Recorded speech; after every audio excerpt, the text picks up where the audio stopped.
वसुदेवसुतं देवं कंसचाणूरमर्दनं देवकी परमानन्दं कृष्णं वन्दे जगद्गुरुं कृष्णं वन्दे जगद्गुरुं। ओम श्री परमात्मा ने नमः। 14वां अध्याय।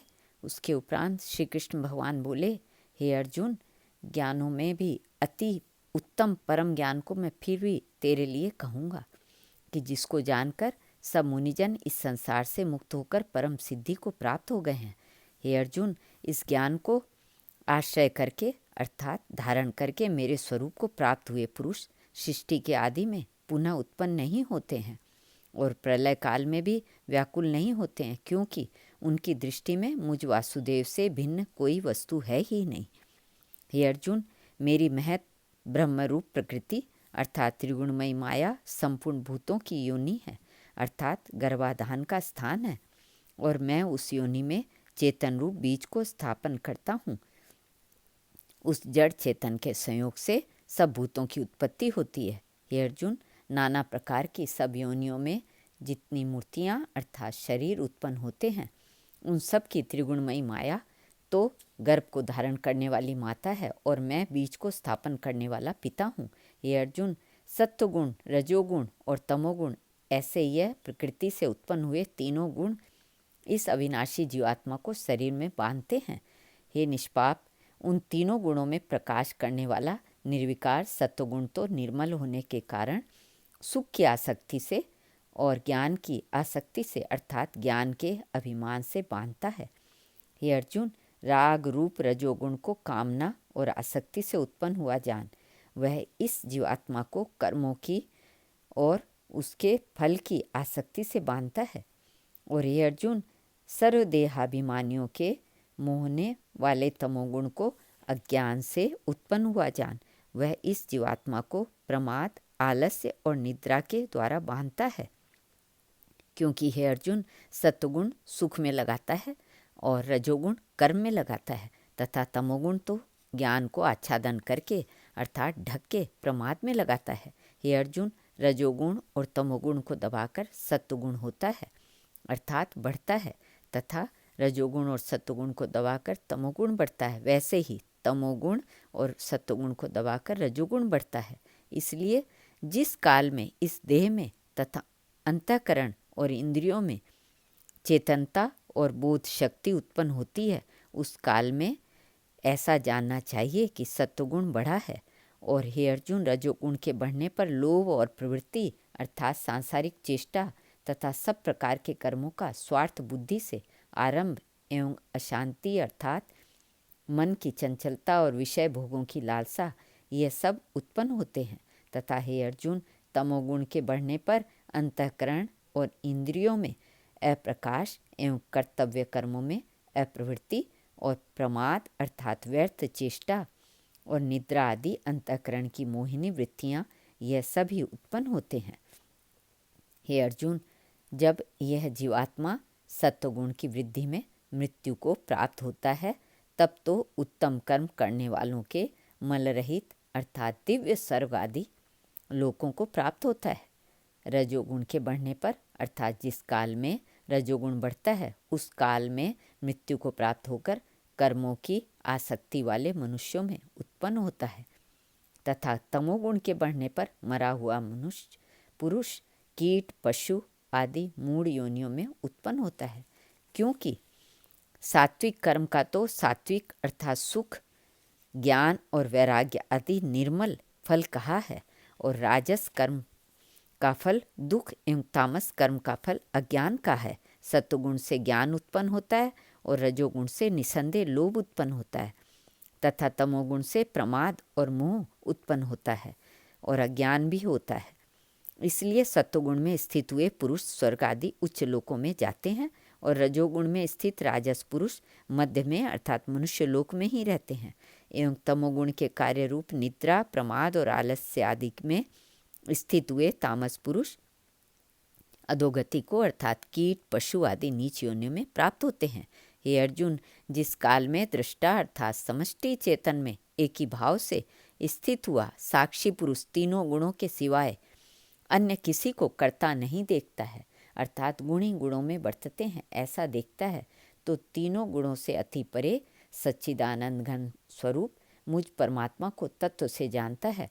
उस काल में वह पुरुष मेरे स्वरूप को प्राप्त होता है तथा यह पुरुष इन स्थूल शरीर की उत्पत्ति के कारण तीनों गुणों को उल्लंघन करके जन्म, मृत्यु, वृद्धावस्था और सब प्रकार के दुखों से मुक्त हुआ परमानंद को प्राप्त होता है।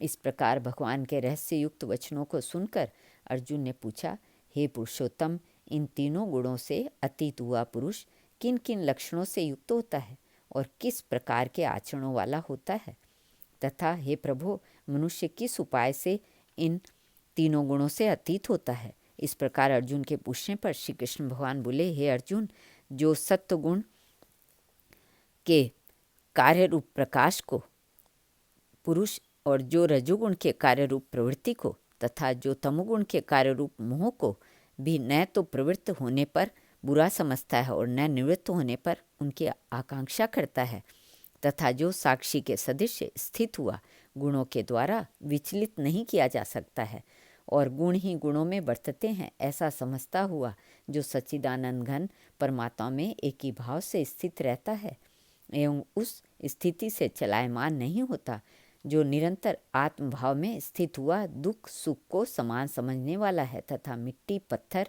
और सुवर्ण में समान भाव वाला और धैर्यवान है, तथा जो प्रिय और अप्रिय को बराबर समझता है और अपनी निंदा स्तुति में भी समान भाव वाला है, तथा जो मान और अपमान में सम है एवं मित्र और वैरी के पक्ष में भी सम है, वह संपूर्ण आरंभों में कर्तापन के अभिमान से रहित हुआ पुरुष गुणातीत कहा जाता है। और जो पुरुष अव्यक्त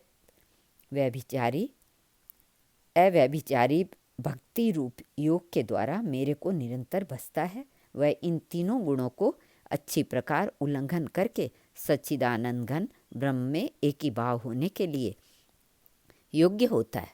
हे अर्जुन, उस अविनाशी पर ब्रह्म का और अमृत का तथा नित्य धर्म का अखंड एक रस आनंद का मैं ही आश्रय हूँ, अर्थात उपयुक्त ब्रह्म, अमृत, अव्यय और शाश्वत धर्म तथा एकांतिक सुख, यह सब मेरे ही नाम हैं, इसलिए इनका मैं परम आश्रय हूँ।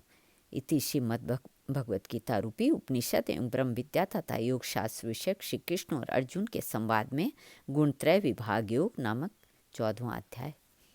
श्री कृष्णार्पणमस्तु। श्रीमद् भगवत गीता के 14वें अध्याय का महात्म्य।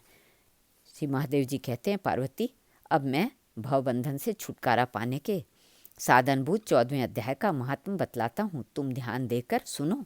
सिंघल द्वीप में विक्रम बेताल नाम का एक राजा था, जो सिंह के समान पराक्रमी और कलाओं के भंडार थे। एक दिन वे शिकार खेलने के लिए उत्सुक होकर राजकुमारों सहित 2 कुतियों को साथ लिए वन में गए। वहां पहुंचने पर उन्होंने तीव्र गति से भागते हुए खरगोश के पीछे अपनी कुतिया को छोड़ दी। उस समय सब प्राणियों के देखते देखते खरगोश इस प्रकार भागने लगा मानो कहीं उड़ गया हो। दौड़ते दौड़ते बहुत थक जाने के कारण वह एक बड़ी खंदक गहरे गड्ढे में गिर पड़ा। गिरने पर भी वह कुतिया के हाथ नहीं आया और उस स्थान पर जा पहुंचा जहाँ का वातावरण बहुत ही शांत था। वहाँ हरिण निर्भय होकर सब और वृक्षों की छाया में बैठे थे। बंदर भी अपने आप टूटकर गिरे हुए नारियल के फलों और पके हुए आमों के पूर्ण तृप्त रहते थे। वहाँ सिंह हाथी के बच्चों के साथ खेलते और सांप निडर होकर मोर की पंखों में घुस जाते थे। उस स्थान का एक आश्रम के भीतर वत्स नामक मुनि रहते थे, जो जितेंद्रिय एवं शांत भाव से निरंतर गीता के 14वें अध्याय का पाठ किया करते थे। आश्रम के पास ही वत्स मुनि के किसी शिष्य ने अपना पैर धोया था। ये भी 14वें अध्याय का पाठ करने वाले थे। उसके जल से वहाँ की मिट्टी गीली हो गई थी। खरगोश का जीवन कुछ शेष था। वह हाँफता हुआ आकर उसी कीचड़ में गिर पड़ा। उसके स्पर्श मात्र से ही खरगोश दिव्य विमान पर बैठकर स्वर्ग लोक को चला गया। फिर कुतिया भी उसका पीछा करती हुई आई। वहाँ उसके शरीर में भी कुछ कीचड़ के छींटे लग गए। फिर भूख प्यास की पीड़ा से रहित हो कुतिया का रूप त्याग कर उसने दिव्यांगना का रमणीय रूप धारण कर लिया तथा गंधर्वों से सुशोभित दिव्य विमान पर आरूढ़ हो वह भी स्वर्गलोक को चली गई। यह देख मुनि के मेधावी शिष्य स्वकंधर हंसने लगे। उन दोनों के पूर्वजन्म के पैर का कारण सोचकर उन्हें बड़ा विस्मय हुआ था। उस समय राजा के नेत्र भी आश्चर्य से चकित हो उठे। उन्होंने बड़ी भक्ति के साथ प्रणाम करके पूछा, विप्रवर, नीच योनि में पड़े हुए दोनों प्राणी कुतिया और खरगोश ज्ञानहीन होते हुए भी जो स्वर्ग में चले गए, इसका क्या कारण है? इसकी क्या कथा सुनाइए।